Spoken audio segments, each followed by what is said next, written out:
Pourquoi je travaillerais pas pour la NSA? Ça, c'est une colle. J'ai essayé d'y répondre. Disons que je travaille à la NSA et qu'on dépose un code sur mon bureau, un code réputé inviolable.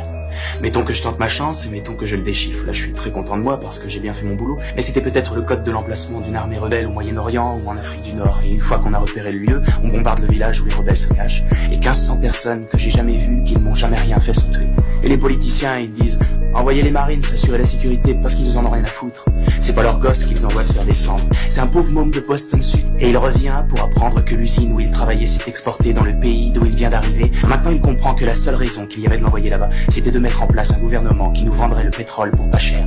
Et bien sûr, les compagnies pétrolières exploitent le conflit qu'il y a eu pour faire monter leur prix et se faire du même coup un beau petit bénéf. Mais ça aide pas mon pote qui travaille pour des clous. Ils traînent un max à livrer le pétrole, bien sûr. Peut-être même qu'ils vont employer un alcoolique comme capitaine, un buveur de martini qui s'amuse à faire du slalom entre les icebergs, jusqu'au jour où il en frappe un. Le pétrole se déverse et ça tue toute vie dans l'Atlantique Nord. Alors là, mon pote est chômeur, il peut pas se payer de voiture et c'est à pied qu'il se cherche des jobs. Et puis en plus, il crève de faim parce qu'à la soupe populaire, on lui propose comme plat du jour de la morue de l'Atlantique Nord avec de l'huile de moteur. Alors qu'est-ce que j'en pense ?